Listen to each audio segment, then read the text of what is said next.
Le Festival du livre africain de Marrakech se poursuit donc. Véronique Tadjo, écrivaine, universitaire et peintre ivoirienne, a participé au panel du jour intitulé « De la négritude à l'africanité ». Notre envoyé spécial Nadia Pacro a posé à l'auteur quelques questions. Regardez. Alors pour cette seconde journée du FLAM, le Festival du livre africain de Marrakech, j'ai le plaisir de recevoir l'écrivaine universitaire et également peintre, Madame Véronique Tadjo. Bonjour à vous. Bonjour. Alors, Madame Véronique Tadjo, vous étiez en palabre aujourd'hui, une palabre qui était intitulée de la négritude à l'africanité.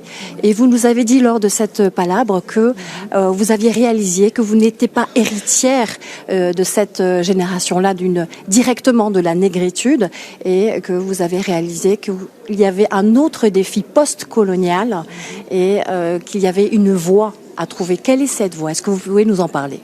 D'accord. D'abord, je voudrais dire que je me sens plutôt héritière de la négritude, dans le sens que c'est cette littérature-là qui m'a nourrie. Et voilà, et j'ai grandi avec, et j'ai rêvé avec, voilà, et j'ai compris les défis que tous ces hommes-là, ces femmes ont eu à relever.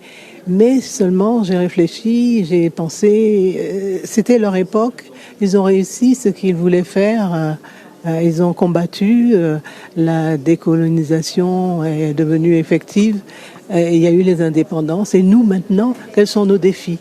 Et donc à ce moment-là, je me suis assise sur cette littérature, mais en essayant de trouver une réponse à nos défis d'aujourd'hui. Et donc, voilà, c'est ça ce qui m'a amené au panafricanisme, et à l'africanité, bien entendu. Voilà. Alors, cette africanité, vous la travaillez aussi dans le temps, et vous travaillez beaucoup, Véronique Tadjo, aussi, sur la littérature de jeunesse. Lire, écrire, dire, guérir, ça prend du temps. Et vous travaillez aussi sur cette littérature-là.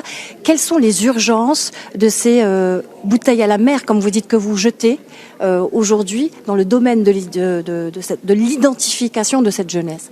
C'est très important. Parce que pendant longtemps, on a pensé que on ne lisait pas en Afrique. Et tout le monde se plaint, oui, on ne lit pas. Mais en fait, c'est parce qu'on a raté un maillon très important de la chaîne du livre, qui était les livres pour la jeunesse. C'est-à-dire donner aux jeunes le goût de la lecture, développer leur imaginaire et faire que ils vont grandir avec cette lecture, avec ces livres, et qu'ils vont s'identifier enfin dans des albums, dans des histoires.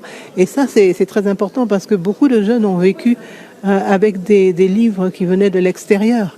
Et ça, c'est terrible. Ça ne parlait pas d'eux. Ces livres-là ne parlaient pas d'eux. Et là, enfin, il y a toute une production qui parle d'eux, qui parle de leur quotidien, de leurs rêves, de leurs légendes. Et puis même au niveau de l'illustration, qui montre un environnement qu'ils peuvent reconnaître. Et puis, voilà, ça ne veut pas dire qu'ils ne vont pas voyager dans l'esprit, mais voilà, il fallait ça, il fallait cette littérature-là qui va nous permettre de continuer à faire grandir la littérature africaine, ou la littérature sur le continent, tout simplement. Voilà. Alors, vous parlez de l'illustration, justement. Vous êtes peintre. C'est une autre dimension de votre art. Ça touche directement au sens, à l'affect, peut-être plus qu'à l'intellect. Et ça parle de la représentation qu'on se fait du monde, mais aussi de soi. Comment est-ce que vous travaillez l'africanité dans vos peintures? Alors, je suis vraiment très, très inspirée par par l'art africain.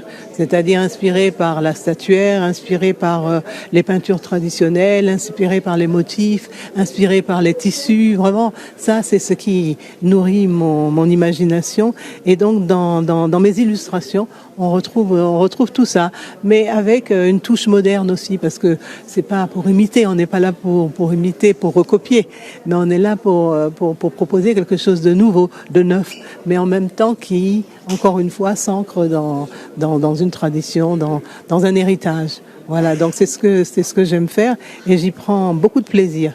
Et vraiment, l'illustration, c'est important parce que c'est une autre lecture. C'est-à-dire qu'il faut apprendre aussi à lire les images. Et donc, par exemple, il y a des livres qui sont surtout pour les tout jeunes qui ne savent pas encore lire.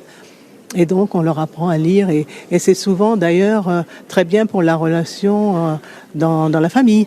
Parce que ça peut être la mère qui va lire le livre avec l'enfant, ou la grande sœur, ou le père, ou le frère. Et donc, ça peut créer. Ou bien alors, l'enfant va juste simplement essayer de comprendre cette image.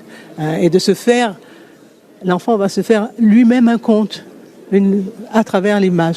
Donc je trouve que c'est tout à fait formidable et tout ça va développer une culture de la lecture.